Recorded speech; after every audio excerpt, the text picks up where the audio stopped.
حسین ستارہ ابو ہریرہ، نبی کا پیارا ابو ہریرہ۔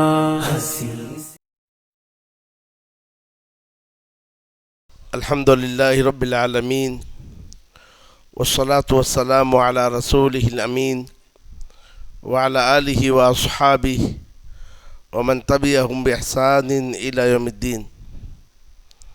اعوذ باللہ من الشیطان الرجیم۔ لقد کان لکم فی رسول اللہ اسوۃ حسنہ لمن کان یرجو اللہ والیوم الآخر وذکر اللہ کثیرا۔ بزرگوں، عزیزوں اور خواتین اسلام، جیسا کہ آپ نے سنا کہ یہاں اور اس مقام میں ہر اتوار کو اصلاحی اور تربیتی مجلس منعقد ہوتی ہے۔ رب العالمین سے میری دعا ہے کہ وہ اس مجلس میں برکت عطا فرمائے اور اس مجلس کے ذریعے اور اس مجلس کے پیچھے جو اہم مقاصد ہیں اور بلند عزائم ہیں، اللہ عز و جل ذمہ داروں کو ان مقاصد اور عزائم میں کامیابی عطا فرمائے۔ ہمیں کا کون ہے جسے اصلاح کی ضرورت نہیں ہے؟ ہمیں کا کون ہے جو یہ کہے کہ میری تربیت مکمل ہو چکی ہے، اب میں تربیت سے مستغنی ہوں؟ بلکہ ہر شخص زندگی کے ہر مرحلے میں، بلکہ ہر لمحہ اصلاح کا محتاج ہے، تربیت کا محتاج ہے۔ ہمیں سے ہر شخص کو چاہیے زندگی کے ہر لمحے میں اپنے نفس کا محاسبہ کریں، اپنے اعمال کا جائزہ لیں کہ ہم صراط مستقیم پر ہیں یا کہ صراط مستقیم سے ہٹتے جا رہے ہیں۔ نبی اکرم صلی اللہ علیہ وسلم دعا کرتے تھے اور کہتے تھے، اے اللہ تو مجھے ایک لمحے کے لیے اپنے حوالے مت کر، ایک لمحے کے لیے مجھے اپنے حوالے مت کر، آنکھ کے پلک جھپکنے کے برابر بھی مجھے اپنے حوالے مت کر، میں تیری رحمت کا محتاج ہوں۔ تو لہذا ہم میں سے ہر ایک کو چاہیے اصلاح نفس کی فکر کرے۔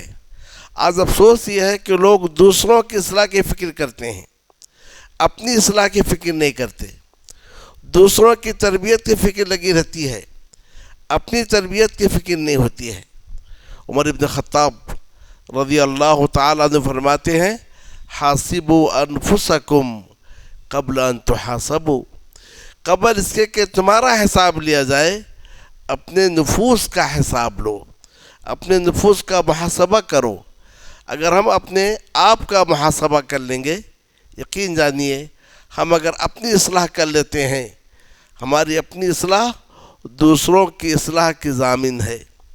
گھر کے بڑے اپنی اصلاح کر لیں، گھر کے سارے افراد کی اصلاح ہو سکتی ہے۔ گھر کے جماعت کے ذمہ دار اپنی اصلاح کر لیں تو دیگر افراد کی بھی اصلاح ہو سکتی ہے۔ افسوس کی بات یہ ہے، بات اصلاح کی ہوتی ہے، اصلاح کے آڑ میں ہم دوسروں کی اصلاح کی کوشش کرتے ہیں لیکن اپنی اصلاح کی کوشش نہیں کرتے۔ اسی وجہ سے ہمارے پروگرام بھی ناکام ہوتے ہیں، ہماری کوششیں بھی ضائع ہوتی ہیں۔ رب العالمین سے میری دعا ہے کہ اللہ عز و جل ہمیں اس کی توفیق دے، ہمیں کہ ہر شخص اپنے نفس کا جائزہ لے، کتاب و سنت کی روشنی میں اپنے نفس کا جائزہ لے اور کتاب و سنت کی کسوٹی میں اپنے آپ کو جانچے کہ ہم واقعتاً جس چیز کے دعوے دار ہیں کہ کتاب و سنت پہ چلنے والے ہیں، منہج سلف پہ چلنے والے ہیں، کیا ہماری صبح، کیا ہماری شام، کیا ہماری اجتماعی زندگی، کیا ہماری انفرادی زندگی اس کے مطابق ہے یا کہ اس سے ہٹ کر ہے؟ اصلاح اور تربیت کا سب سے بہترین طریقہ یہ ہے، ہم نبی اکرم صلی اللہ علیہ وسلم کی زندگی کو اپنے نگاہوں کے سامنے رکھیں۔ آپ صلی اللہ علیہ وسلم کی زندگی ہی ہمارے لیے اسوہ ہے اور آپ صلی اللہ علیہ وسلم کی زندگی ہمارے لیے آئیڈل ہے۔ آج دنیا میں لوگ بہت ساری شخصیات کو اپنے سامنے رکھتے ہیں، انہیں اپنا آئیڈیل اور اپنا نمونہ بناتے ہیں۔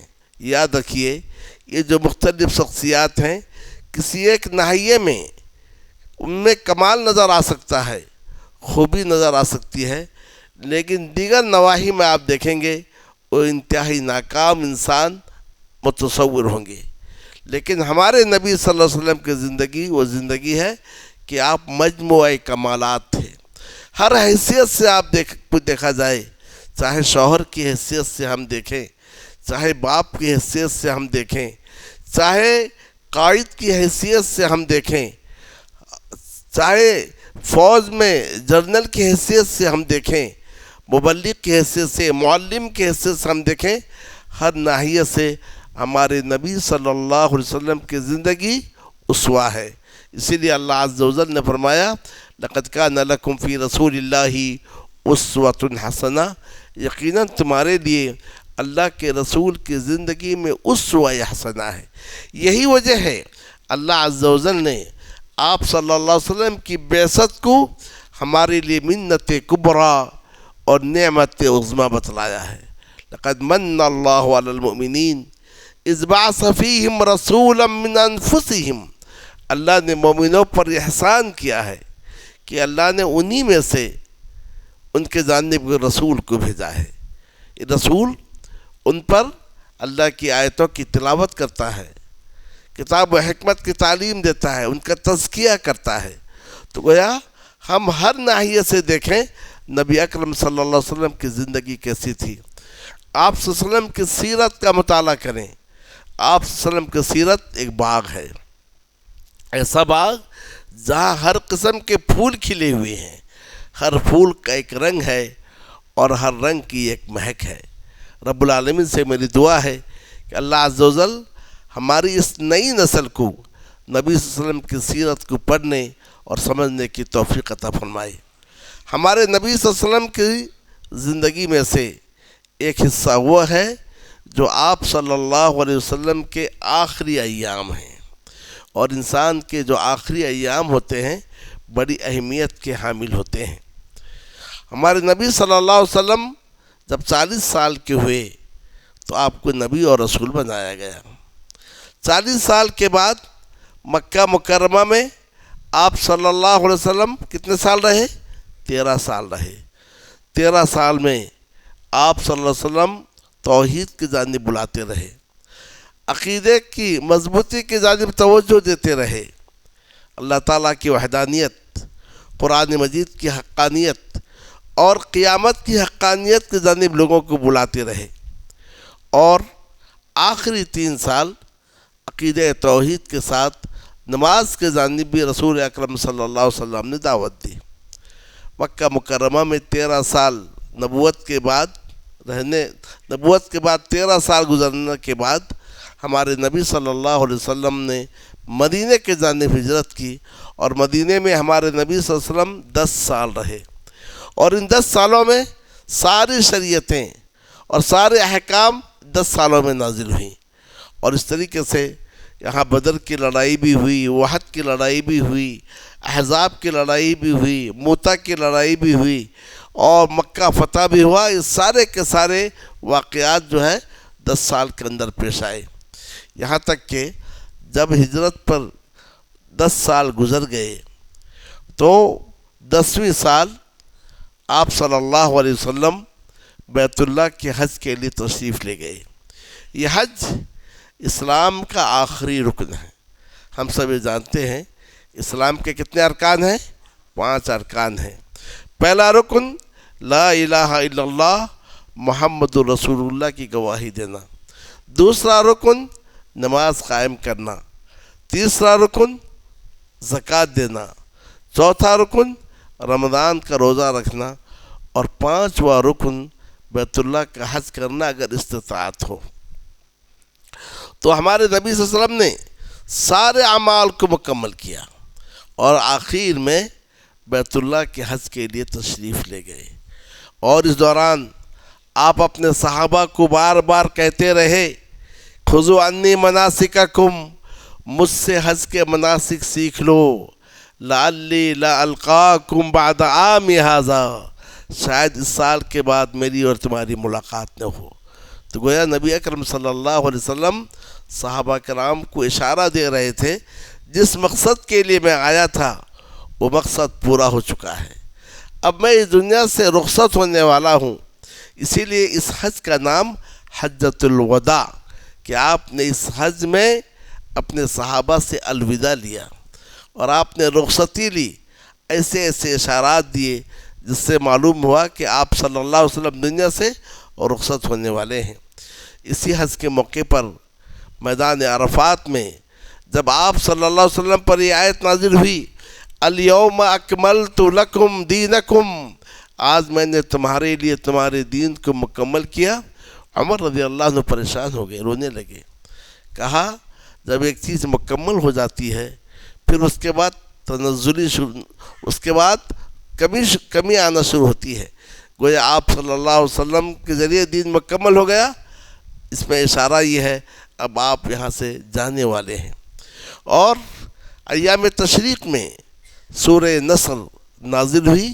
اس سورہ نصر میں اللہ کے نبی صلی اللہ علیہ وسلم سے کہا گیا کہ 3 چیزیں آ چکی ہیں، اللہ کی مدد بھی آ گئی، مکہ بھی فتح ہو گیا، اور لوگ جوگ در جوگ اسلام میں داخل ہو رہے ہیں، تو لہذا آپ 3 کام آپ کیجئے، تسبیح پڑھیے، حمد بیان کیجئے، استغفار کیجئے۔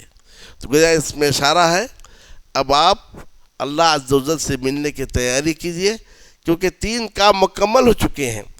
اب تیاری ان 3 چیزوں کے ذریعے سے کیجئے، سبحان اللہ، الحمدللہ، استغفر اللہ کثرت سے پڑھیے۔ جب یہ صورت نازل ہوئی، یہ ایک مکمل صورت کے لحاظ سے آخری صورت تھی جو نازل ہوئی، آپ پڑھتے تھے سبحانک اللہم و بحمدک استغفرک و اتوب الیک، کثرت کے ساتھ، چلتے ہوئے، بیٹھتے ہوئے، حتیٰ کہ رکوع اور سجدے میں بھی آپ صلی اللہ علیہ وسلم نے اسے شامل کر لیا۔ اور اس طریقے سے حج مکمل ہو گیا۔ نبی اکرم صلی اللہ علیہ وسلم مدینہ طیبہ تشریف لائے۔ سفر کا مہینہ تھا، اور سفر کے مہینے کے ابتدائی ایام تھے۔ آپ صلی اللہ علیہ وسلم وحد کی پہاڑی کی جانب تشریف لے گئے۔ شہدائے وحد، کہ جو وحد کی لڑائی جو 2 ہجری میں ہوئی تھی، تو وحد کی لڑائی میں جو لوگ شہید ہو گئے تھے، تو وہاں پر نبی صلی اللہ علیہ وسلم نے جا کر ان کے لیے دعا کی، مغفرت کی دعا کی۔ پھر لوگوں کے پاس آئے اور لوگوں کے پاس آ کر کہا انی فرتکم، میں تمہارا پیشوا ہوں، تم سے آگے بڑھنے والا ہوں، جانے والا ہوں، میں تم پر گواہی دینے والا ہوں، میں یہیں سے اپنے حوض کو دیکھ رہا ہوں، ایسا لگتا ہے مجھے زمین کے خزانے دے دیے گئے ہیں۔ اور کہا مجھے یہ ڈر نہیں کہ تم میرے بعد شرک کرو گے، لیکن مجھے یہ ڈر ہے کہ دنیا میں ایک دوسرے سے آگے بڑھنے کی کوشش کرو گے اور اس طریقے سے اختلافات کا شکار ہو جاؤ گے۔ پھر اسی دوران آپ صلی اللہ علیہ وسلم کسی رات کے آدھے حصے میں بقیع کی جانب گئے، اور بقیع میں جو مدفون تھے ان سے آپ نے کہا، ان کے لیے آپ نے دعا کی اور کہا جس حالت میں تم ہو یہ تمہارے لیے بہتر ہے، کیونکہ جو زندے ہیں یہ فتنوں کے لپیٹ میں آنے والے ہیں۔ اور آخر میں آپ نے کہا ہم تم سے ملنے والے ہیں، اور اس طریقے سے آپ گھر واپس آ گئے۔ پھر 29 سفر کی بات ہے، نبی اکرم صلی اللہ علیہ وسلم بقیع سے ایک جنازے سے واپس آ رہے تھے، سر میں درد شروع ہوا، گھر آ کے پہنچے، ام المومنین عائشہ رضی اللہ تعالیٰ عنہ کے سر میں بھی درد تھا۔ ام المومنین نے کہا وَأَرَاسَا، ہائے میرا سر۔ آپ نے کہا بل انا وَأَرَاسَا، تمہارا سر کا درد اہم نہیں ہے بلکہ میرا سر، اور کیونکہ یہ وہ درد، یہ وہ مرض تھا کہ جس سے آپ دنیا سے رخصت ہو گئے تھے۔ اب اس کے بعد مرض بڑھتا گیا، لیکن نبی اکرم صلی اللہ علیہ وسلم برابر لوگوں کو مسجد آتے رہے اور نماز پڑھاتے رہے۔ اس مرض کے بعد 13 یا 14 دن نبی اکرم صلی اللہ علیہ وسلم بقید حیات رہے، ان میں سے 11 دن تک آپ صلی اللہ علیہ وسلم نماز پڑھاتے رہے۔ جب آخری ہفتہ رہا تو آپ صلی اللہ علیہ وسلم کی بیماری میں اور اضافہ ہوا، جسم میں گرمی بڑھتی گئی، تپش بڑھتی گئی۔ آپ صلی اللہ علیہ وسلم بولتے رہے کل کس کی باری ہے، کل کس کی باری ہے، کس بیوی کے پاس باری ہے. تو آپ کے ازواج نے سمجھا کہ آپ یہ چاہتے ہیں کہ آخری ایام ام المومنین عائشہ رضی اللہ تعالیٰ عنہ کے پاس گزاریں. سبوں نے بخوشی اجازت دی کہ آپ یہ ایام مرض کے جو ایام ہیں ام المومنین عائشہ رضی اللہ تعالیٰ عنہ کے پاس گزار سکتے ہیں. تو آپ فضل ابن عباس رضی اللہ تعالیٰ عنہ اور علی ابن ابی طالب رضی اللہ تعالیٰ عنہ کے کاندھوں پہ ہاتھ رکھ کر لٹکتے ہوئے اور اپنے پیر کو گھسیٹتے ہوئے ام المومنین عائشہ رضی اللہ تعالیٰ عنہ کے آپ گھر پہنچے. اور ام المومنین عائشہ رضی اللہ تعالیٰ عنہ ان مرض کے ایام میں معوذات پڑھتی تھیں، یعنی قل هو اللہ احد، قل اعوذ برب الفلق، قل اعوذ برب الناس پڑھ کر آپ کے ہاتھ پہ دم کرتی تھیں اور پھر آپ کے ہاتھ سے آپ کے جسم پر اس کو پھیرتی تھیں. تو گویا اس سے میں ہمیں تعلیم و تربیت ہے، ہمیں چاہیے کہ معوذات کا اہتمام کریں. اس سے بڑھ کر کوئی تعویذ نہیں ہے، اس سے بڑھ کر پناہ کی کوئی چیز نہیں ہے. اور اس طریقے سے جب آپ کے وفات کے 5 دن باقی رہے تو اللہ کے نبی صلی اللہ علیہ وسلم مرض کافی بڑھ گیا. تو آپ نے کہا 7 کنووں سے پانی لاؤ.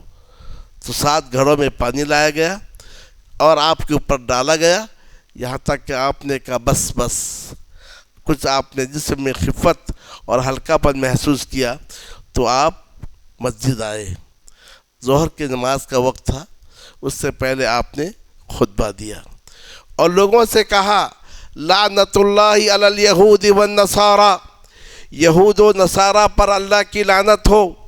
اتخذوا قبور انبیائہم مساجدا، انہوں نے اپنے نبیوں کے قبروں کو مسجدیں بنا لی. ایک اور روایت میں ہے آپ صلی اللہ علیہ وسلم نے فرمایا قاتل اللہ الیہود والنصارى، اللہ یہود و نصارہ کو مار ڈالے، انہوں نے اپنے انبیاء کی قبروں کو سجدہ گاہ بنا لیا. اور اسی میں آپ نے کہا فَإِنِّي أَنْهَاكُمْ عَنْ ذَلِكَ، میں تم کو اس سے روکتا ہوں. اور ایک روایت میں کہ آپ نے دعا کی اللہم لا تجعل قبری وثنا یعبد، اے اللہ تو میرے قبر کو بت نہ بنا دے کہ جس کی عبادت کی جائے، کیونکہ جس کی عبادت کی جائے تو وہ بت ہے، چاہے وہ کھڑا ہو چاہے وہ لیٹا ہو. تو گویا اس طریقے سے آپ صلی اللہ علیہ وسلم نے سب سے پہلی جو وصیت کی، اس وصیت میں آپ نے توحید کے جانب دعوت دی اور شرک سے روکا. یہ قبروں کو پختہ بنانا اور قبروں کے اطراف گھومنا، یہ در حقیقت کیا ہے، شرک کے دروازے کو کھولتا ہے. اسی لیے آپ صلی اللہ علیہ وسلم نے قبروں کے تعلق سے کہا ایک بالش سے زیادہ اونچا نہیں کیا جائے، قبروں کو پختہ بنانے سے منع کیا، قبروں پر چراغاں کرنے سے منع کیا.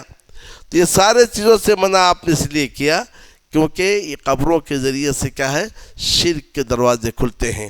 اور آج امت مسلمہ کو آپ دیکھیے ہماری اکثریت کا کیا حال ہے. یہی وہ قبر ہیں کہ جن قبروں سے شرک کے مختلف اعمال انجام دیے جاتے ہیں. وہ اعمال جو اللہ عز و جل کے لیے خاص ہیں، ان اعمال کو ہم یہیں انجام دیتے ہیں.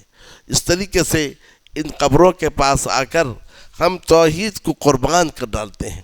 تو گویا نبی صلی اللہ علیہ وسلم کی یہ وصیت اگر ہم اپنا لیں کہ سب سے پہلی وصیت یہ ہے کہ ہر قسم کے شرک سے دور رہیں اور خاص طور سے ان قبروں سے، قبروں کو سجدگاہ بنانے سے بچیں، قبروں کو پختہ بنانے سے بچیں اور قبروں کے پاس جا کر وہ سارے اعمال جو طواف ہے، دعا ہے، ان سارے چیزوں سے ہم بچیں. اور اس کے بعد یہ 5 دن ہوئے، پھر آپ نے لوگوں سے کہا اگر میں نے کسی پر کوئی زیادتی کی ہے، کسی کو مارا ہے تو مجھ سے بدلہ لے سکتا ہے. پھر آپ ممبر سے اترے، ظہر کی نماز پڑھائے، پھر آپ ممبر پر بیٹھے، پھر آپ نے انہی باتوں کو دہرایا. اور اس کے بعد آپ صلی اللہ علیہ وسلم نے انصار کے تعلق سے کہا انصار کم ہوتے جائیں گے، لوگ زیادہ ہوتے جائیں گے، کہ انصار نے اپنا حق ادا کر دیا، اب تم پر انصار کا حق ہے، لہذا انصار کا خیال رکھو، یہ میرے خاص لوگ ہیں. اور اسی کے ساتھ نبی اکرم صلی اللہ علیہ وسلم نے فرمائے لوگوں سنو، اللہ تعالیٰ نے اپنے ایک بندے کو اختیار دیا، اللہ کے پاس جو کچھ ہے اسے لے لے، یا کہ دنیا کو وہ لے لے، مگر اس نے اس کو لیا جو اللہ کے پاس ہے۔ ابوبکر صدیق رضی اللہ تعالیٰ عنہ رونے لگے اور کہنے لگے ہمارے ماں باپ آپ پر فدا ہو۔ لوگوں نے کہا یہ کیا ہو گیا اس بڑے شخص کو؟ نبی اکرم صلی اللہ علیہ وسلم ایک بندے کے بارے میں کہہ رہے ہیں، اس کو اختیار دیا گیا، دونوں میں سے ایک چیز کو لیا، اس میں رونے کی کیا بات ہے؟ لیکن جب چند دنوں کے بعد نبی اکرم صلی اللہ علیہ وسلم دنیا سے رخصت ہو گئے، تب لوگوں کو معلوم ہوا کہ ہم میں سب سے زیادہ علم والے ابوبکر تھے، اور جس بندے کو اختیار دیا گیا تھا وہ ہمارے نبی اکرم صلی اللہ علیہ وسلم تھے۔ اور اسی خطبے میں آپ نے لوگوں سے کہا کہ مسجد کے طرف جتنے دروازے کھلتے ہیں، مسجد نبی کی طرف سارے کے سارے دروازے بند کر دیے جائیں سوائے ابوبکر رضی اللہ تعالیٰ عنہ کے دروازے کے۔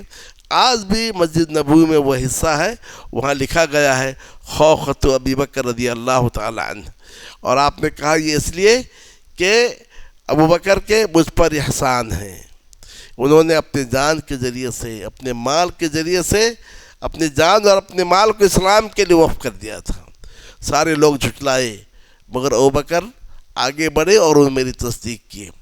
کہا اگر اللہ کے علاوہ کسی اور کو دوست بنانا ہوتا، خلیل بنانا ہوتا، تو میں ابو بکر کو اپنا خلیل بنا لیتا۔ اندازہ لگائیے ابوبکر صدیق رضی اللہ تعالیٰ عنہ کا کیا مقام و مرتبہ ہے کہ آپ صلی اللہ علیہ وسلم دنیا سے جاتے ہوئے آپ کی عظمت کو بیان کر رہے ہیں۔ لیکن آج افسوس یہ ہے کہ لوگ اپنے محفلوں میں شیخین کو گالی دیتے ہیں اور اس طریقے سے شیخین سے تبرئی کرتے ہیں۔ کیا نبی سے محبت کی علامت ہے؟ اگر نبی سے سچی محبت ہے تو نبی جس سے محبت کرتا تھا ہمیں اس سے محبت کرنی چاہیے۔ اب اس کے بعد جب 4 دن باقی رہ گئے تو چوتھے دن آپ صلی اللہ علیہ وسلم کا مرض اور زیادہ بڑھ گیا۔ آپ نے کوئی کاغذ قلم لے آؤ، میں کچھ لکھ دیتا ہوں تاکہ تم میرے بعد گمراہ نہ ہو۔ اب لوگوں میں آواز اٹھنے لگی آپ کو سخت بیماری ہے اور جسم میں تپش زیادہ ہے، تو لہذا پتہ نہیں آپ کیا لکھیں گے ایسے موقع پر۔ کسی نے کہا کاغذ قلم لاؤ، کسی نے کہا نہیں قرآن مجید اپنے پاس ہے، دین مکمل ہو گیا ہے، کاغذ قلم کی ضرورت نہیں ہے۔ ایک شور ہوا تو آپ نے کہا ٹھیک ہے ضرورت نہیں لکھنے کی، مگر آپ نے یہ بات دہرائی یا اب اللہ والمؤمنون الا ابا بکر، اللہ اور مومن ابو بکر کے علاوہ کسی پر اتفاق نہیں کریں گے۔ انکار کرتا ہے اللہ اور مومن سوائے ابو بکر کے۔ گویا آپ صلی اللہ علیہ وسلم نے اشارہ دیا کہ میرے بعد اس امت کی قیادت اور اس امت کی سیادت اور اس امت کی زعامت کسی کے ہاتھ میں ہونی چاہیے تو ابو بکر رضی اللہ تعالیٰ عنہ ہوں گے۔ اور آپ نے اس موقع پر وصیت کی کہ جزیرہ عرب سے یہود نصارہ مشرکین کو نکالو، اور یہ بھی آپ نے کہا کہ جیسے میرے زندگی میں باہر سے وفود آتے تھے، جیسا میں ان کی عزت کرتا تھا، وفود مدینہ آئیں گے علم سیکھنے کے لیے، اس طریقے سے ان کی عزت کرو، تکریم کرو، ان کا خیال رکھو۔ اور تیسری وصیت یہ تھی کتاب و سنت کو مضبوطی کے ساتھ پکڑ لو۔ بعض روایتوں میں ہے اسامہ رضی اللہ تعالیٰ عنہ کے جس لشکر کو آپ روانہ کیے تھے، جو آپ کے مرض کی وجہ سے جروف میں رک گیا تھا، اس لشکر کو بھیجنے کی آپ نے وصیت کی۔ اب اس کے بعد اسی روز مغرب کی نماز آپ صلی اللہ علیہ وسلم نے پڑھائی، اور اس میں آپ نے سورہ المرسلات پڑھائی، اور اس کے بعد آپ صلی اللہ علیہ وسلم نے کوئی اور نماز نہیں پڑھائی۔ اب وفات کے لیے 2 دن باقی تھے کہ ظہر کے وقت میں کچھ آپ نے اپنے جسم میں ہلکا پن محسوس کیا تو کہا کہ مجھے مسجد لے چلو، اور اس سے پہلے جس روز مغرب کی نماز پڑھائی، عشاء کی نماز میں آپ آ نہیں سکے، بار بار پوچھے کیا نماز ہو گئی، کیا لوگ نماز پڑھ لیے؟ کہا گیا لوگ آپ کا انتظار کر رہے ہیں۔ آپ نے کہا مرو ابا بکر فلیصلی بالناس، ابو بکر کو حکم دو وہ لوگوں کو نماز پڑھائیں۔ اس میں کوئی ٹال مٹول سے کام لیا گیا، آپ ناراض ہو گئے، یہاں تک کہ ابو بکر صدیق رضی اللہ تعالیٰ عنہ کل 17 نمازیں آپ نے پڑھائی ہے۔ اس میں بھی یہ اشارہ ہے کہ میرے بعد امت کے قائد اور امت کی قیادت کوئی کرے گا تو وہ ابو بکر صدیق رضی اللہ تعالیٰ عنہ ہے۔ تو اس طریقے سے 2 دن جب باقی تھے کہ ظہر کے وقت میں آپ نے ہلکا پن محسوس کیا تو آپ نے کہا مجھے مسجد لے جاؤ. جب مسجد پہنچے تو نماز کھڑی ہوئی تھی. ابوبکر رضی اللہ تعالیٰ عنہ کی امامت میں لوگ نماز ادا کر رہے تھے. آپ کو دیکھتے ہی ابوبکر پیچھے ہٹنے لگے. آپ نے کہا رک جاؤ. تو آپ کو ابوبکر رضی اللہ عنہ کے بائیں جانب بٹھا دیا گیا اور اس طریقے سے آپ صلی اللہ علیہ وسلم نماز پڑھ رہے تھے. ابوبکر رضی اللہ عنہ آپ کی ابتدا کر رہے تھے اور لوگ ابوبکر رضی اللہ تعالیٰ عنہ کی ابتدا کر رہے تھے. پھر اس کے بعد آپ صلی اللہ علیہ وسلم گھر سے باہر نہ نکلے یہاں تک کہ وہ دن جس روز آپ صلی اللہ علیہ وسلم کی وفات ہوئی اس روز صبح کی نماز میں آپ نے پردہ اٹھایا اور دیکھا کہ لوگ نماز میں ہیں, فجر کی نماز میں ہیں. آپ کا چہرہ خوشی سے تمتما اٹھا. لوگ سمجھے کہ آپ اچھے ہو گئے ہیں. کہتے ہیں کہ قریب تھا کہ ہم فتنے کا شکار ہو جائیں اس خوشی کے مارے, اور لوگ پیچھے ہٹنا چاہ رہے تھے. آپ نے اشارہ کیا نہیں, اپنی نماز کو مکمل کر لو. گویا آپ صلی اللہ علیہ وسلم امت سے رخصتی لے رہے تھے نماز کی حالت میں. یہ امت جب تک نماز کو قائم کرتی رہے گی یہ امت خیر میں رہے گی. آپ نے اپنے وفات کے دن جب امت کو دیکھا کہ نماز میں ہے, صبح کی نماز میں سارے کے سارے کھڑے ہوئے ہیں, آپ کو بڑی خوشی ہوئی اور آپ کا چہرہ ایسا تمتما اٹھا گویا کہ کوئی مرض آپ کو نہیں ہے. پھر اس روز ساس کے وقت میں ہوا یہ کہ فاطمہ رضی اللہ تعالیٰ عنہ آئی. آپ نے ان سے کچھ سرگوشی کی اور رونے لگی. پھر آپ نے سرگوشی کی تو ہنسنے لگی. بعد میں جب ان سے پوچھا گیا تو آپ صلی اللہ علیہ وسلم تو فاطمہ رضی اللہ تعالیٰ نے بتایا کہ پہلے آپ نے خبر دی کہ میں دنیا سے جانے والا ہوں تو میں رونے لگی. پھر یہ کہا کہ سب سے پہلے تم مجھ سے ملنے والی ہو تو ہنسنے لگی. بھی آپ نے بشارت دی کہ آپ جنت میں عورتوں کی سردار ہوں گی. اور اسی کے ساتھ حسن اور حسین آئے, ان دونوں کو آپ نے بوسہ دیا, اپنی بیویوں کو بلایا اور آپ صلی اللہ علیہ وسلم نے انہیں واعظ کی, انہیں نصیحت اور وصیت کی. اور اسی دوران میں آپ کا مرض بڑھتا جا رہا تھا اور فاطمہ رضی اللہ عنہ نے کہا کہ میرے باپ پر کتنی سختی ہے, کتنے کرب ہے. کہا لا کرب علی ابیک بعد الیوم, آج کے بعد تیرے باپ پر کوئی کرب آنے والا نہیں ہے. وہ آپ نے اشارہ دیا کہ آج میں جانے والا ہوں. اس حالت میں ام المومنین عائشہ رضی اللہ تعالیٰ عنہ آپ کو اپنے سینے سے لگائی ہوئی تھیں اور ام المومنین یہ کہتے ہیں کہ اللہ عز و جل نے مجھے 4 شرف عطا کیا. یہ ہے کہ نبی صلی اللہ علیہ وسلم آخری وقت میں آپ کو اپنے گلے اور اپنے سینے میں لگائی ہوئی تھی اور میرے ہی گھر میں آپ کی وفات ہوئی اور اس روز میری ہی باری تھی. اور چوتھی بات یہ ہوئی کہ اس وقت میں عبد الرحمن گزر رہے تھے, ام المومنین عائشہ رضی اللہ عنہ کے بھائی, ان کے ہاتھ میں مسواک تھا تو آپ مسواک کو دیکھ رہے تھے. انہوں نے یہ سمجھا کہ آپ گویا مسواک کرنا چاہتے ہیں تو مسواک لیے اور اس کو ام المومنین نے اپنے دانت سے اس کو اور نرم کیا. پھر آپ نے اس کو مسواک کیا اور اسی دوران میں ایک لگن رکھا ہوا تھا, اس لگن میں پانی تھا. آپ پانی کو لیتے, پانی میں ہاتھ ڈبوتے تھے اور اپنے چہرے پر پانی کو ملتے تھے اور آپ نے کہا الصلاۃ الصلاۃ وما ملکت ایمانکم, نماز کا خیال رکھو, نماز کا خیال رکھو اور اپنے ماتحتوں کا خیال رکھو. اور اسی کے ساتھ آپ کا ہاتھ جو اوپر تھا آپ آسمان کی جانب اشارہ کر رہے تھے اور کچھ کہہ رہے تھے. ام المومنین نے کان لگایا تو سنا آپ کہتے تھے ان لوگوں کے ساتھ جن پر اللہ نے انعام کیا ہے, انبیاء, صدیقین, شہداء اور صالحین کے ساتھ.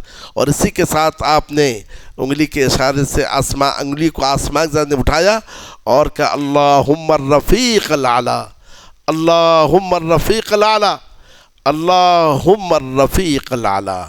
اللہ جو بلند ساتھی ہے, ایسا ساتھی جس کے لیے بلندی ہے.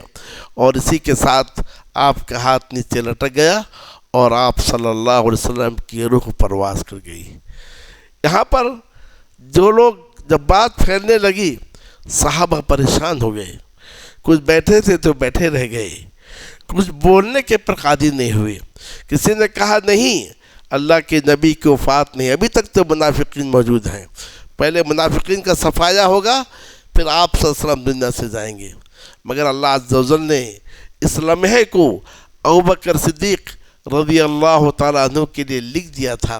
ابوبکر صدیق رضی اللہ تعالیٰ عنہ آتے ہیں، آپ صلی اللہ علیہ وسلم کی پیشانی کا بوسہ لیتے ہیں اور کہتے ہیں اللہ آپ پر دو موت کو جمع نہیں کرے گا، جو موت اللہ نے آپ کے لیے لکھ دی تھی وہ موت آ چکی ہے۔ غور کیجئے، ابوبکر صدیق رضی اللہ تعالیٰ عنہ کہتے ہیں اللہ آپ پر دو موت کو جمع نہیں کرے گا، جو موت اللہ نے آپ کے لیے لکھ دی تھی وہ موت آپ کو آ چکی ہے۔ تو گویا موت جس سے انسان دنیا سے رخصت ہو جاتا ہے، عالم دنیا سے رخصت ہو کر عالم برزخ میں جاتا ہے، وہ موت نبی اکرم صلی اللہ علیہ وسلم کو آ چکی ہے۔ آج افسوس کی بات یہ ہے کہ لوگ اس موت کو ترجمہ پردہ فرمانے سے کرتے ہیں، اور اس کے نتیجے میں تصور میں یہ لاتے ہیں کہ نبی صلی اللہ علیہ وسلم موجود ہیں۔ اب اپنے محفلوں میں، مجلسوں میں اب تصور کرتے ہیں کہ اب آپ آ گئے، اب لوگ کھڑے ہوتے ہیں اور اس طریقے سے جس مجلس میں چاہے اپنے نظام میں بلا لیتے ہیں، اور اس طریقے سے شرک کے دروازے کھلتے ہو جاتے ہیں۔ ابوبکر صدیق رضی اللہ تعالیٰ عنہ نے اس دروازے کو بند کیا اور کہا اللہ عز و جل نے آپ پر جو موت لکھ دی تھی وہ موت آ چکی ہے۔ اور اس کے بعد ابوبکر صدیق رضی اللہ تعالیٰ عنہ لوگوں کے سامنے آتے ہیں اور خطبہ حاجت پڑھتے ہیں، پھر اس آیت کی تلاوت کرتے ہیں، وما محمد الا رسول، محمد ایک رسول ہے، ان سے پہلے بھی رسول گزر چکے ہیں، کیا اگر وہ مر جائیں یا قتل کر دیے جائیں تم اپنے پاؤں کے بل پلٹ جاؤ گے؟ اس کے بعد آپ نے کہا سن لو، آج تک جو کوئی محمد کی عبادت کرتا تھا وہ مر چکے ہیں، انہیں موت آ چکی ہے، لیکن جو کوئی اللہ کی عبادت کرتا تھا اللہ زندہ ہے، اس سے موت نہیں آئے گی۔ تو برادران اسلام اور خواتین، اس واقعے پہ غور کیجئے۔ اس سے پہلی بات یہ معلوم ہوئی کہ نبی اکرم صلی اللہ علیہ وسلم اب اس عالم میں نہیں ہیں، عالم دنیا میں نہیں ہیں، بلکہ آپ عالم دنیا سے عالم برزخ میں ہیں، اور عالم برزخ میں سب سے اچھی حالت میں، سب سے اچھی حیات کے اندر ہیں۔ اور دوسری بات یہ معلوم ہوئی کہ یہ دین آپ کے موت سے، آپ کے رخصت ہونے سے ختم نہیں ہے، بلکہ دین اپنی جگہ باقی ہے۔ تو لہذا ہمیں یہ چاہیے، اگر نبی صلی اللہ علیہ وسلم سے سچی محبت ہے تو ہم چاہیے کہ آپ کے دین کو اپنائیں۔ گویا نبی اکرم صلی اللہ علیہ وسلم کے لائے ہوئے دین کو مکمل طور سے اپنا لینا، یہ آپ صلی اللہ علیہ وسلم پر آپ سے سب سے سچی محبت کی علامت ہے، اور یہ آپ پر ایمان کا تقاضا ہے۔ تو یہ دین باقی ہے، بھلے سے روز نئے نئے فتنے آ رہے ہیں، لوگ اس دین کو مسخ کرنے کی کوشش کرتے ہیں، دین کو مٹانے کی کوشش کرتے ہیں، مگر چونکہ آپ صلی اللہ علیہ وسلم آخری نبی ہیں، آپ کے بعد کوئی نبی آنے والا نہیں ہے، تو لہذا یہ دین تا قیامت محفوظ رہے گا۔ کیونکہ بات یاد رکھ لیں، نئے دین کی ضرورت کب پیش آتی ہے؟ نئے دین کی ضرورت چار حالت میں پیش آتی ہے۔ ایک تو یہ ہے پہلا والا دین ناقص ہو، تو اس میں کمی ہے، تو لہٰذا نئے دین کی ضرورت ہے۔ پہلا والا دین کسی خاص علاقے کے لیے ہو یا کسی خاص زمانے کے لیے ہو، وہ زمانہ ختم ہونے کے بعد یا کہ دوسرے علاقے کے لیے پھر دین کی ضرورت پیش آتی ہے، جیسا کہ سابق انبیاء کے دور میں رہا ہے۔ اور تیسری بات یہ ہے اس دین کے اندر کچھ تبدیلی ہو جائے، تو لہذا اس کے بعد کیا ہوتا ہے، ایک اور نبی کی ضرورت ہوتی ہے جو اس تبدیلی کو واضح کرے اور اصل کو بتائے۔ اور چوتھی بات یہ ہے وہ دین ایسا ہو کہ سارے مسائل پر محیط نہ ہو، نئے نئے مسائل اٹھتے ہیں، اس کا جواب کے لیے پھر ایک دین کی ضرورت ہے۔ مگر جو دین نبی صلی اللہ علیہ وسلم چھوڑ کر گئے وہ کامل دین ہے، قیامت تک سارے مسائل کا حل اس میں موجود ہے، سارے انسانوں کے لیے ہے، بلکہ انسان اور جنات کے لیے بھی ہے، اور اس میں اس کی حفاظت کی ذمہ داری اللہ تعالیٰ نے اپنے اوپر لے لی ہے۔ تو لہذا اگر کوئی ختم نبوت کا عقیدہ نہیں رکھتا ہے، بھلے سے وہ نماز پڑھے، روزہ رکھے، حج کرے، لیکن ملت سے وہ خارج ہے، دین سے وہ خارج ہے، کیونکہ نبی اکرم صلی اللہ علیہ وسلم خاتم الانبیاء ہیں، اور جو دین آپ لے کر آئے ہیں وہ قیامت تک رہنے والا ہے۔ یہ اللہ عز و جل کا ہم پر بڑا انعام ہے کہ اللہ عز و جل نے ہمیں ایک مکمل دین عطا کیا ہے، اور اس نعمت کا احساس یہود کرتے تھے۔ یہود کا ایک عالم امیر المومنین عمر ابن خطاب رضی اللہ تعالیٰ عنہ کی خدمت میں آ کر کہتا ہے، تم اپنی کتاب میں ایک ایسی آیت پڑھتے ہو، اگر وہ آیت ہم یہود پر نازل ہوتی، ہم دیکھتے وہ آیت کب نازل ہوئی ہے، کہاں نازل ہوئی ہے، ہم اس جگہ کو، اس روز کو عید کا دن، جشن کا دن منا لیتے۔ تو امیر المومنین نے پوچھا کون سی آیت ہے؟ کہا سورہ مائدہ کی آیت الیوم اکملت لکم دینکم۔ امیر المومنین نے کہا یہ جو دن میں جانتا ہوں، یہ آیت کس گھڑی میں کہاں نازل ہوئی ہے؟ عرفہ کے روز، عرفات کے میدان میں جمعہ کے دن نازل ہوئی ہے، اور جمعہ کے روز الحمدللہ مسلمانوں کے اجتماع کا دن ہے، اور یوم عرفہ حجاج کا اجتماع کا دن ہے۔ تو لہذا ہمیں الگ سے اجتماع کے لیے کوئی دن مقرر کرنے کی ضرورت نہیں ہے۔ تو گویا ہمیں جو مکمل دین ملا ہے یہ اللہ عز و جل کی جانب سے بہت بڑی نعمت ہے۔ تو ہمیں چاہیے اس نعمت کا احساس کریں، اور اس نعمت کا احساس کرتے ہوئے ہمیں یہ چاہیے اس دین سے اپنے لگاؤ اور اپنے وابستگی کو مضبوط سے مضبوط تر کریں۔ دیکھیے آج ایک سوال یہ ہوتا ہے، مسلمان پیچھے کیوں ہیں؟ مسلمانوں پر ذلت کیوں ہے؟ اور اس طریقے سے مسلمان بے بس کیوں ہیں؟ تو اس کے جواب میں مختلف لوگ مختلف باتیں کرتے ہیں۔ کوئی کہتے ہیں علم کی کمی ہے، کوئی کہتے ہیں کوئی اور مسئلہ ہے، کوئی کہتے ہیں کوئی اور مسئلہ ہے، کوئی کہہ رہا ہے عہدے ان کے پاس نہیں ہے، کوئی کہہ رہا ہے کہ نہیں ان کو جو ہے پارلیمنٹ میں پہنچنا چاہیے۔ یہ ساری باتیں اپنی جگہ ہیں، لیکن صحیح بات یہ ہے کہ آج مسلمان اپنے دین سے دور ہوتے جا رہے ہیں، اور دین سے مراد یہ ہے وہ توحید جسے لے کے رسول اکرم صلی اللہ علیہ وسلم آئے تھے، اس توحید سے مسلمان دور ہوتے جا رہے ہیں، بلکہ اسلام کے نام سے لوگ شرک کرتے ہیں۔ آج شرک کو ہی توحید کے شکل میں پیش کیا جا رہا ہے۔ یقین جانیے اگر مسلمان توحید پر واپس آ جائیں، اس دین پہ واپس آ جائیں جس دین کو رسول اکرم صلی اللہ علیہ وسلم لائے تھے، تو پھر یہ مسلمان معزز ہوں گے، مکرم ہوں گے۔ اسی لیے امیر المومنین عمر ابن خطاب رضی اللہ تعالیٰ عنہ نے فرمایا تھا، اعزکم اللہ بالاسلام ومہما تطلبون العزت بغیرہ اذلکم اللہ۔ اللہ نے تمہیں عزت دی ہے اسلام کے ذریعے سے، اسلام سے مراد توحید، اور تم اس کو چھوڑ کر کسی اور چیز سے عزت طلب کرو گے، اللہ تمہیں ذلیل کر دے گا، تمہیں رسوا کر دے گا۔ اس واقعے میں جو تفصیل آپ کو سنائی گئی، آپ نے سنا کہ پیارے نبی صلی اللہ علیہ وسلم کی کتنی وصیتیں تھیں۔ ان وصیتوں میں آپ نے شرک سے روکا۔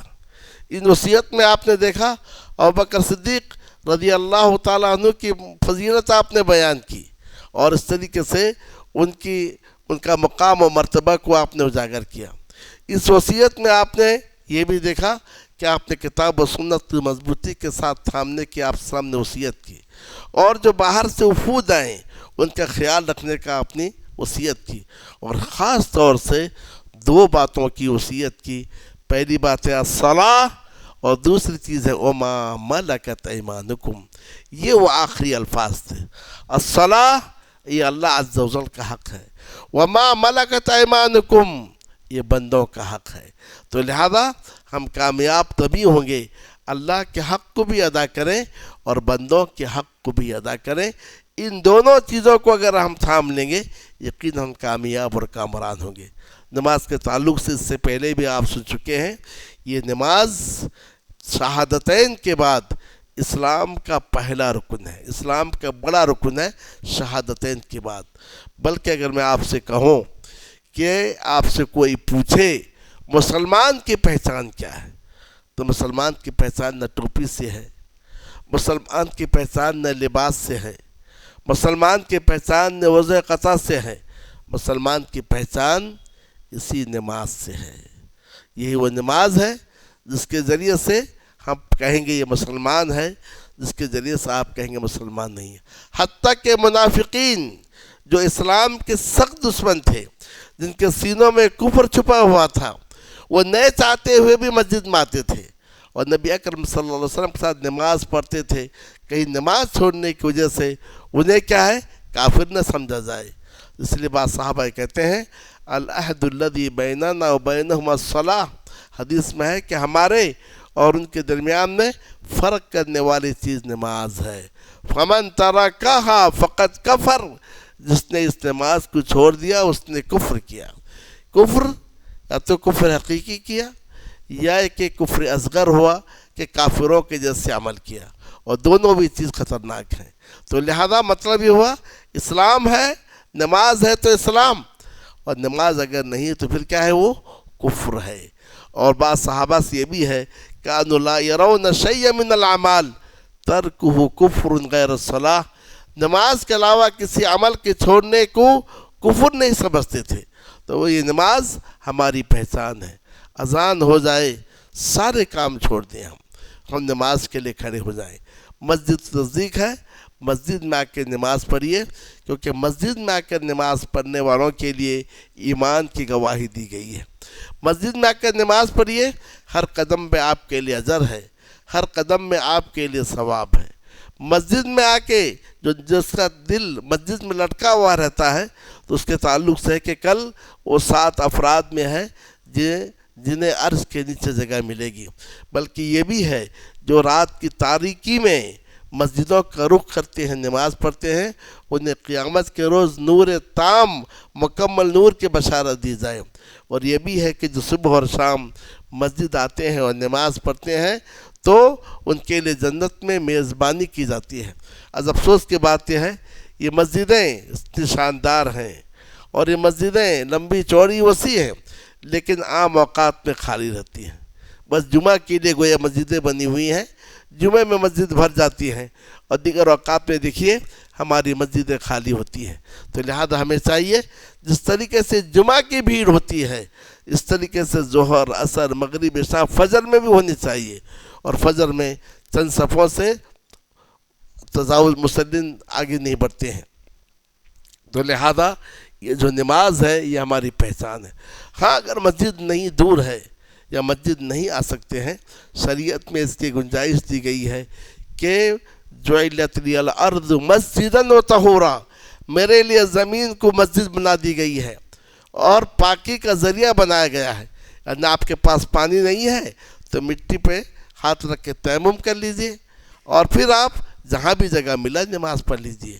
گھر ہے تو گھر میں نماز پڑھ لیجئے, آفس میں ہے تو آفس میں نماز پڑھ لیجئے.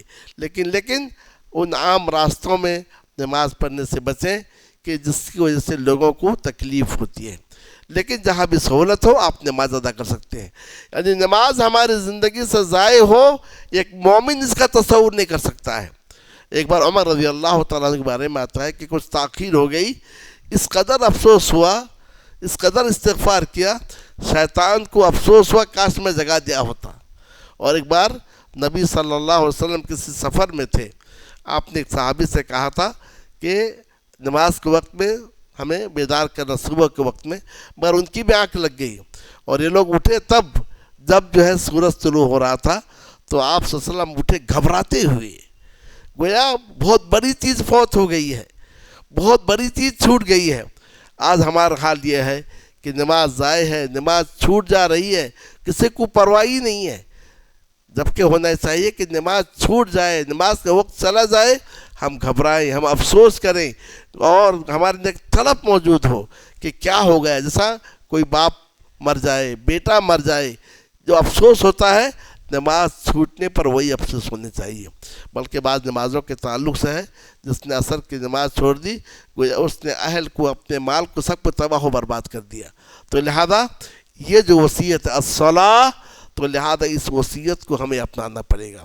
محبت صرف زبانی دعویٰ کا نام نہیں ہے, محبت چند نظموں میں پڑھنے کا نام نہیں ہے, محبت اس کا نام نہیں ہے کہ آپ روڈ پہ چلتے رہیں اور محبت کا دعویٰ کرتے رہیں.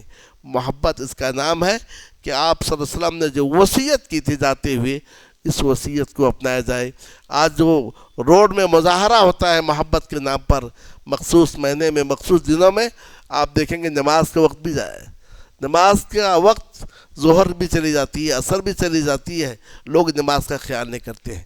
تو اصل محبت یہ ہے جو اللہ کے نبی صلی اللہ علیہ وسلم کی وصیت ہے، اس وصیت کو اپنایا جائے۔ اس نماز کے اندر اللہ کی بڑائی بھی ہے، اللہ اکبر بار بار۔ اس نماز کے اندر اللہ تعالیٰ کی عظمت کا اعتراف ہے، سبحان ربی العظیم۔ اس نماز کے اندر اللہ کی تعریف ہے، سمیع اللہ لمن حمیدہ۔ اس نماز کے اندر اللہ کے لیے علو کا اعتراف ہے، سبحان ربی الاعلیٰ۔ آپ اپنے سجدے کو، اپنے سر کو زمین پر رکھے ہوئے ہیں، پستی کا آخری مظاہرہ کر رہے ہیں اور کہہ رہے ہیں کہ میرے رب کے لیے پاکی ہو جو بلند ہے۔ اعلیٰ کے 3 معنی ہیں۔ وہ رب اپنی ذات کے ساتھ مخلوق سے بلند ہے، یعنی عرش پر ہے۔ علو کا دوسرا معنی یہ ہے اس کا مرتبہ کے لحاظ سے، مقام کے لحاظ سے سب سے بلند ہے۔ اور علو کا ایک مطلب یہ ہے کہ قوت اور غلبے کے لحاظ سے وہ سب سے بلند ہے۔ تو گویا ہم نے نماز پڑھیں گے تو اللہ عز و جل کی قربت ہمیں حاصل ہوگی، اور یہی وہ نماز ہے ہر قسم کی بے حیائی سے، منکرات سے روکتی ہے۔ اور عورتوں کو بھی چاہیے کہ وہ اپنے گھروں میں اس کا اہتمام کریں، اور اگر مسجد آنے کا ممکن امکان ہے تو مسجد میں بھی آئیں۔ انہیں مسجد سے منع نہیں کیا گیا، لا تمنعوا اماء اللہ عن مساجد اللہ، اللہ کے لونڈیوں کو اللہ کی مسجدوں سے مت روکو۔ تو لہذا اس طریقے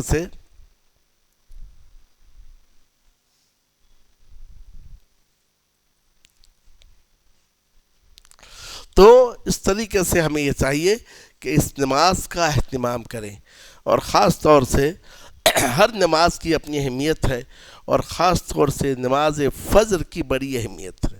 بلکہ اس کے بارے میں آیا ہے کہ یہ فرشتوں کی حاضری کا وقت ہے۔ عصر کے وقت میں اور فجر کے وقت میں فرشتے حاضر ہوتے ہیں اور لکھتے ہیں کون نماز کے لیے آیا ہے۔ جو عصر میں آئے فجر میں جاتے ہیں، جو فجر میں آئے عصر میں جاتے ہیں، اور اللہ عز و جل کے پاس پہنچتے ہیں۔ اللہ تعالیٰ پوچھتا ہے تم میرے بندوں کو کیسے چھوڑے ہو؟ تو کہتے ہیں ہم جب پہنچے تو نماز میں تھے، اور ہم جب آئے تو نماز میں تھے۔ اور ہماری حالت یہ ہے عصر میں بھی غیر حاضر ہوتی ہے اور فجر میں بھی غیر حاضر ہوتی ہے۔ تو لہذا یہ جو فجر کا وقت ہے بڑی اہمیت کا وقت ہے۔ تھوڑا فجر سے پہلے اٹھ جائیں گے تو آپ کو وہ وقت مل جائے گا جو دعا کی قبولیت کا وقت ہے۔ ہر ایک کے اپنے اپنے مسائل ہوتے ہیں، ہر ایک کی اپنے اپنی ضرورت ہوتی ہے۔ برسوں سے مسئلہ پورا نہیں ہو رہا ہے، بیماری سے شفا نہیں مل رہی ہے، تو یہ قبولیت کا وقت ہے۔ اللہ عز و جل رات کے آخری پہر آسمان دنیا پہ نازل ہوتے ہیں، کہتے ہیں کون ہے جو مانگے میں اس کے مراد کو پورا کروں، کون ہے جو مغفرت چاہے میں اسے معاف کر دوں۔ تو لہذا ہمیں فجر کا اہتمام کرنا ہے، اور اہتمام تبھی ہوگا جب ہم جلدی سوئیں گے۔ جب آپ دیر سے سوئیں گے، موبائل کے ساتھ لگے رہیں گے، بہت سارے افراد اللہ انہیں ہدایت دے اور اس فتنے سے بچائے کہ کب سوتے ہیں معلوم نہیں، موبائل دیکھتے دیکھتے یا کان میں لگائے میں سنتے سنتے ہی نیند آ جاتی ہے۔ نہ سونے سے پہلے وضو کیے، نہ سونے سے پہلے وتر کی نماز پڑھے، نہ سونے کے جو اذکار ہیں وہ پڑھے، کچھ بھی نہیں۔ تو اس حالات کی وجہ سے ہوتا یہ ہے کہ ہم جو ہے بہت ساری سنتوں سے دور ہوتے ہوئے چلے جا رہے ہیں۔ تو لہذا جلد سونے کی عادت بنائیے، اور اذکار وغیرہ پڑھ کر آپ سوئیے، اور جلد اٹھنے کی کوشش کیجیے۔ اور اس طریقے سے جو انسان جلد اٹھتا ہے اس کے بارے میں حدیث میں طیب النفس ہوتا ہے کہ اس کا نفس بڑا عمدہ ہوتا ہے، اور اس طریقے سے وہ بہت سارے کام انجام دیتا ہے، خوش رہتا ہے۔ لیکن جو سورج نکلنے کے بعد اٹھتا ہے خبیث النفس کسلان بد کر اٹھتا ہے۔ بلکہ بعض روایتوں میں ہے کہ جو آخری پہر میں اٹھتا نہیں ہے تو اس کو جو ہے شیطان گویا اس کے کام پہ پیشاب کر دیتا ہے۔ شیطان اگر کہتا ہے بھی رات ہے، سو جا۔ تو لہذا ہمیں چاہیے، نبی صلی اللہ علیہ وسلم سے محبت ہے، اس محبت کا تقاضا یہ ہے کہ اس نماز کا ہم اہتمام کریں۔ بچے جب بالغ ہو جاتے ہیں تو پھر مکلف ہو گئے، لیکن اس سے پہلے بچوں کو نماز کا عادی بنانا چاہیے۔ حدیث شریف میں ہے اپنے بچوں کو نماز کا حکم دو جب وہ سن تمیز کو پہنچ جائیں، 7 سال کو پہنچ جائیں۔ 10 سال پہ پہنچنے پر نماز نہ پڑھیں، اس پر انہیں مارو۔ تو کہ نماز کا مسئلہ ایسا ہے جس میں کوئی کمپرمائز نہیں ہے، ہر حالت میں نماز ہے، امن میں بھی ہے، خوف میں بھی ہے۔ دشمن دوڑا رہا ہے تب بھی آپ کے لیے نماز ہے، ہر بیمار ہے تب بھی نماز ہے. تو نماز سے کبھی کوئی چھٹکارا نہیں ہے، الا کہ آپ کا ہوش حواس ختم ہو جائے تب پھر آپ کے لیے معاف ہے. تو لہذا نماز کا اہتمام کریں، یہ پہلی وصیت ہے. اور دوسری وصیت یہ ہے اپنے ماتحتوں کا خیال رکھیں. افسوس کی بات یہ ہے کہ ماتحتوں کے تعلق سے ہم دیکھتے ہیں کہ لوگ ماتحتوں پر جیسا چاہے سلوک کرتے ہیں، جو چاہے کہہ دیتے ہیں، ان کا دل ٹوٹ جاتا ہے، دل ریزہ ریزہ ہو جاتا ہے، اس کا کوئی خیال نہیں کرتا. آپ نے خاص طور سے کہا وَمَا مَلَكَتْ أَيْمَانُكُمْ، تمہارے دائیں ہاتھ جس کے مالک ہیں ان کا خیال رکھو، ماتحتوں کا خیال رکھو. ایک بار کا واقعہ ہے، ابو الدرداء رضی اللہ تعالیٰ عنہ غصے میں تھے اور غلام سے کوئی غلطی ہوئی تھی، اس غلام کو پیٹے جا رہے تھے، مارے جا رہے تھے. نبی صلی اللہ علیہ وسلم دور سے آواز لگا رہے تھے رک جاؤ رک جاؤ، مگر غصہ اس قدر سخت تھا کہ وہ کچھ سمجھ نہیں پا رہے تھے. قریب میں جب آواز آئی تو دیکھا نبی صلی اللہ علیہ وسلم ہے. تو آپ صلی اللہ علیہ وسلم نے کہا اے ابو الدرداء اللہ اقدر علیک منک علی ھذا الغلام، اس غلام پر جس قدر تم قادر ہو اس سے کہیں زیادہ اللہ عز و جل تم پر قادر ہے. یہ کہنا ہی تھا کہ ڈر پیدا ہو گیا. جس چھوٹے سے مار رہے تھے وہ نیچے گر گیا. کہا اللہ کے نبی صلی اللہ علیہ وسلم میں اسے اللہ کے خوشنودی کے لیے آزاد کیا. آپ صلی اللہ علیہ وسلم نے فرمایا اگر تم یہ نہ کرتے تو آگ کے شعلے تمہارے چہرے کو جھلسنے والے تھے. تو لہذا ہمیں یہ چاہیے اپنے ماتحتوں کا خیال رکھیں. اللہ نے انہیں ہمارے لیے سامنے مجبور کیا ہے، تو اس کا یہ مطلب نہیں ہم جیسا چاہے ان سے سلوک کریں، جو چاہے ان سے آپ کہہ دیں، بلکہ ان کی خوشی کا خیال رکھیے. آپ صلی اللہ علیہ وسلم کہتے تھے ابغونی الضعفاء منکم، تم میں سے جو کمزور ہیں انہیں میرے قریب کرو، میرے مجلس میں بیٹھاؤ. فإنما ترزقون وتنصرون بضعفائکم، تمہیں جو روزی ملتی ہے، تمہیں جو اللہ کی مدد حاصل ہوتی ہے ان کمزوروں کی وجہ سے. اللہ ان پر رحم کرتا ہے، اس کی وجہ سے بارش ہوتی ہے. اللہ ان پر رحم کرتا ہے، اس کی وجہ سے مدد آتی ہے. ورنہ تمہارے اعمال ایسے ہیں نہ بارش نازل ہو نہ اللہ کی مدد آئے. تو لہذا جو کمزور ہیں ان کا خیال رکھیں. ماتحتوں میں وہ نوکر ہیں جو ہمارے ماتحت میں ہیں. ماتحتوں میں وہ لوگ بھی ہیں جو ہمارے کفالت میں بھی ہیں. ماں باپ بڑھاپا کو پہنچ جائیں وہ ہمارے ماتحت ہو گئے، ان کے ساتھ حسن سلوک کیجیے، ان کے زندگی میں خوشی داخل کرنے کی کوشش کیجیے. اوف تک نہیں کہیے جس سے انہیں تکلیف ہو جائے، انہیں دعا دیتے رہیے، اچھے الفاظ سے پکاریے تاکہ اس عمر کے اس مرحلے میں ان کے زندگی کے اندر خوشی داخل ہو. ماتحت میں آپ کی بیوی بھی ہے جو آپ کے ماتحت ہے. بیوی کا مطلب یہ نہیں کہ آپ شوہر ہیں جیسا چاہے بیوی سے سلوک کریں، جو چاہے الفاظ بیوی کے لیے استعمال کریں، نہیں، بلکہ وہ آپ کی بیوی ہے، شریک حیات ہے. وَلَهُنَّ مِثْلُ الَّذِي عَلَيْهِنَّ بِالْمَعْرُوفِ، جیسا ان پر حق ہے وہ اس طریقے سے ان کے لیے بھی حق ہے. تو لہذا بیویوں کے ساتھ حسن سلوک کریں. آپ صلی اللہ علیہ وسلم نے فرمایا خیرکم خیرکم لأہلی، تمہیں کا بہتر وہ ہے جو اپنی بیوی کے لیے بہتر ہو. وَأَنَا خَيْرُكُمْ لِأَهْلِي، میں اپنی بیوی کے لیے تمہیں سب سے بہتر انسان ہوں. تو وہ ماتحت میں ہمارے بچے بھی ہیں تو ان بچوں کا بھی خیال رکھنا چاہیے. حدیث شریف میں ہے وہ شخص گناہ کے لیے یہی کافی ہے انسان اسے ضائع کرے جس کی قوت کی ذمہ داری، جس کے خرچ کی ذمہ داری اس کے اوپر ہے. بچوں کا خیال نہیں کرنا، بچوں کو بیکار چھوڑ دینا، ان کی تعلیم و تربیت نہیں کرنا، ان کی جسمانی نشو و نما کا خیال نہ کرنا، یہ بھی گناہ میں شامل ہے. تو گویا اس طریقے سے اگر آپ کسی کمپنی کے مینیجر ہیں جو آپ کے تحت کام کرتے ہیں وہ آپ کے ماتحت ہیں. آپ استاذ ہیں، یہ بچے آپ کے ماتحت ہیں. تو لہذا ماتحت کا جو دائرہ ہے کافی وسیع ہے. تو ہمیں چاہیے ان کا ہم خیال رکھیں. فقراء اور مساکین یہ بھی ہمارے اعانت کے محتاج ہیں تو ان کا بھی خیال رکھیں. تو جو ماتحت ہیں ماتحتوں کا خیال رکھیں، یعنی ان کی ضروریات کو پورا کریں، ان کی دل شکنی سے بچیں. معاشرے میں یتیم بچے بھی ہیں، ان کی دل شکنی سے بچنے کریں. تو ہمارے نبی صلی اللہ علیہ وسلم نے دنیا سے جاتے ہوئے 2 بڑی اہم وصیت کی. اس سے پہلے آپ نے شرک سے روکا اور جاتے ہوئے 2 بڑی وصیت کی. الصلاۃ، نماز کا خیال رکھو، نماز کا خیال رکھو. وما ملکت ایمانکم، اور اپنے ماتحتوں کا خیال رکھو. رب العالمین سے میری دعا ہے کہ اللہ عز و جل کہنے اور سننے سے زیادہ ہمیں عمل کرنے کی توفیق عطا فرمائے، اور ہمارے نبی صلی اللہ علیہ وسلم کی ان وصیتوں پر عمل کرنے کی ہمیں توفیق عطا فرمائے، اور ہمیں اپنے نبی کے صلی اللہ علیہ وسلم کے سچے محبت کرنے والے بنائے. وصلی اللہ تعالی علی النبی الکریم وعلی آلہ وصحبہ اجمعین. مزید علماء اور مقررین کے بیانات سننے کے لیے ہمارے YouTube چینل کو سبسکرائب کیجیے. جزاک اللہ.